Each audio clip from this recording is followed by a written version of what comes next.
Ensuring fair payment on MTA and keeping transit safe is not an easy task. But the dedicated transit professionals who serve within the ranks of the MTA Fare Inspector Division take that responsibility seriously each and every day in the performance of their duties.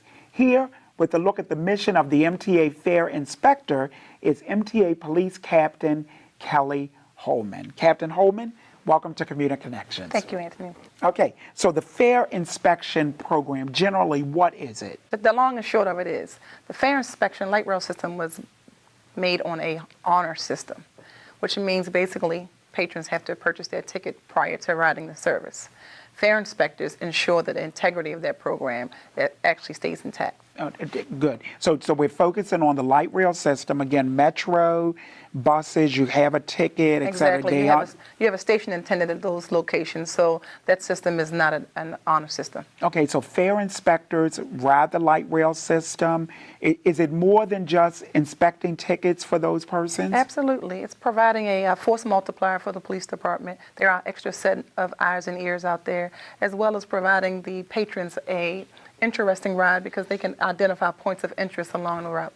Okay, because these inspectors, are they officers or civilians? No, they are civilians in uniform. They're civilians in uniform.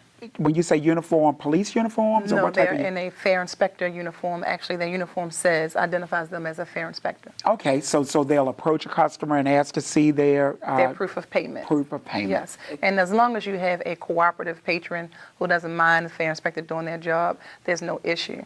But when we encounter the uncooperative patron, then the fare inspector then calls for police assistance. And it's unfortunate because I think even the uncooperative person hasn't not necessarily not paid their fare. Exactly. They just don't want to be bothered. Don't want to be bothered. Yes. Exactly. Okay. So, but it's an important role. They're ensuring the safety of the system. I love the point you made there. Another set of ears and eyes for the police force. Now, how long has the program been in effect since the opening of the system? It's about 11 years now, 2004 in July.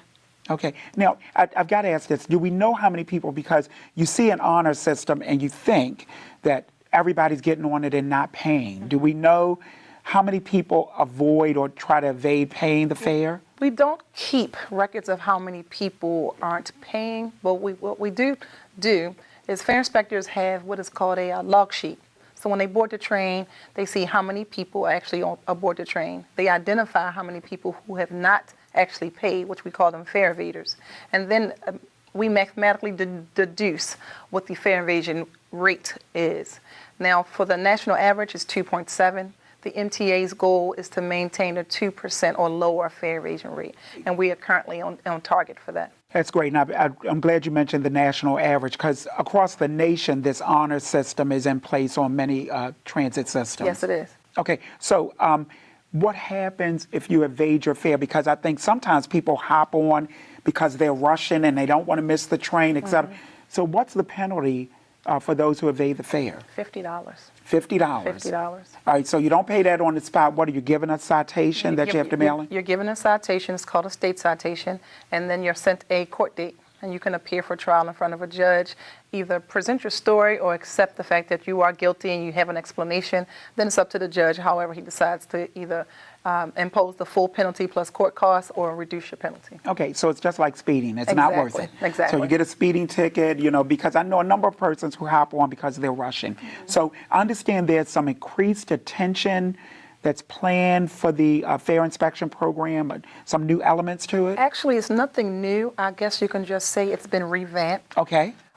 We have what are called fare inspection sweeps, where based on the information that a fare inspector indicates on their log, we can identify the specific locations where we have the most erroneous refusal to actually pay.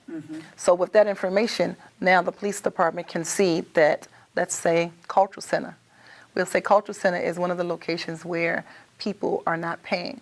So we will have a sweep at that station at a specific time. Surprise. Okay.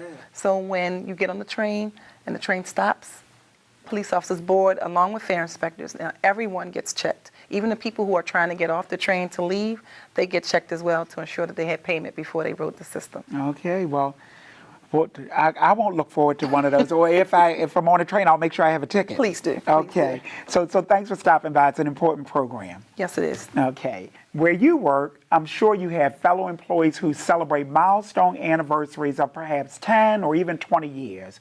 But how about 50 years of service? It sounds like an amazing feat, but what's even more amazing is that MTA actually has 2 incredible employees celebrating this milestone achievement.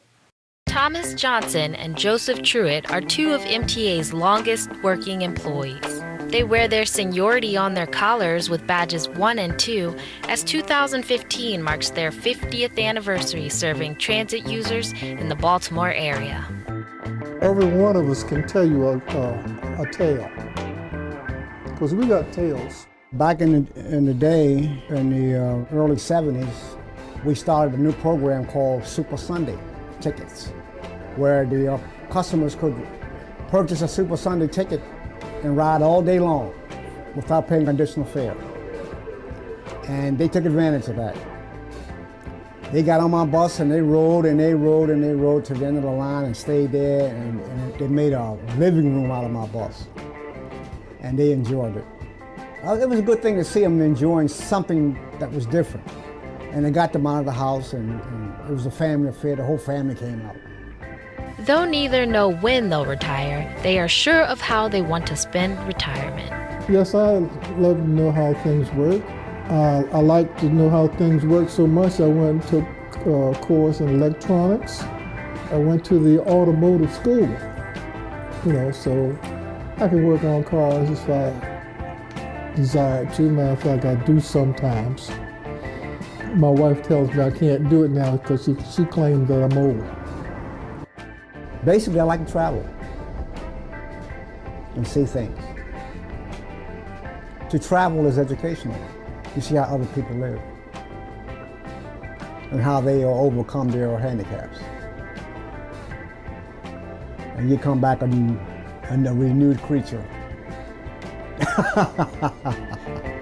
After 50 years of service, it's great to see that Thomas and Joseph have kept their sense of humor. Everybody always hollering, "Hold that bus, hold that bus." So I said, I am holding it. And it's heavy. Coming up, a look at the annual African American Festival. That's next.